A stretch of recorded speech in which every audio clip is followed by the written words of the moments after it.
so good to see you both. Thank you so much for your time. Yeah, of course. Thank you. I'm gonna try. I want to try to maybe get this interview out before episodes roll out, but it's so hard. Like, there's so much to happen in this season with your characters. Alicia, I just wanted to kind of ask. I mean, season twos are interesting, right? Because season one, you've never played this character before. You're learning everything. For season two, like, are you comfortable with this character, like familiarity wise? Are you still learning? Like, what's that like for you? Yeah, that's I think that there is such a strong form and I feel like okay, like everything's really solid. Like I have such a good hold on her that season 2 like I'm allowed to kind of break that mold a little bit because Yeah. I'm so comfortable with it and like playing like freedom within the form is real has been really fun for me. Um and yeah, you get to see a really different side of her in a lot of different ways, and exploring that was just yeah, really exciting. There are some curveballs this season. Yeah. What? I will say that. Sonia, I'm just curious because so much happens before you go to camera on a season of Tell Me Lies, right? You're figuring out everything, you're reading the scripts, then you go and film. So in a lot of ways, you can look at it as, from a storytelling acting perspective, you can look at it as two journeys, right? Before filming and after filming, or do you see it as kind of one journey with multiple steps? I'm curious about that. Oh, that's it. Yeah, that's a good question. I think it's for me definitely just like one big long journey with a lot of steps. I think like With like 500 steps. 500 steps, like we'd have some conversations with Megan before I got scripts, and then you get the scripts and you start thinking like, what will they look like? And making playlists and watching shows from the era and sending photos to hair and makeup and costumes and just starting a lot of conversations. And then also you get there and you try it on, you're like, maybe I was incorrect.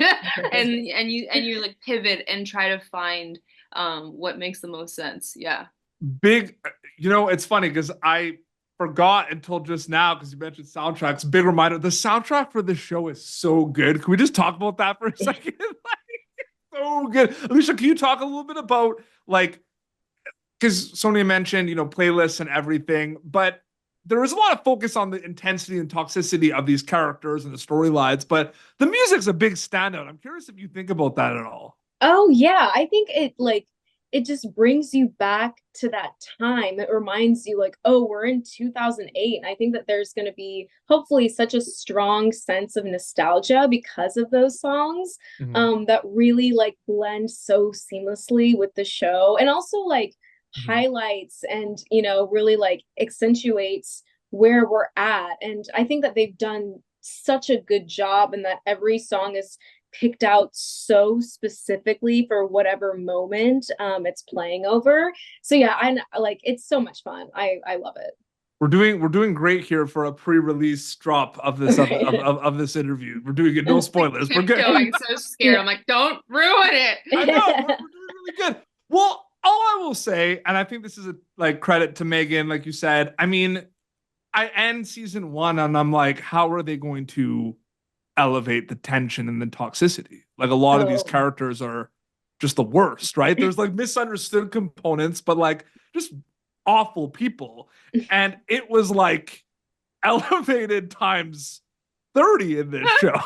Yeah. So Sonia, what do you notice that immediately? Like episode one? Because I know you get the scripts way ahead, right? For this show. Like, so Sonia, do you notice that immediately, or do you start kind of only noticing that when you go to camera?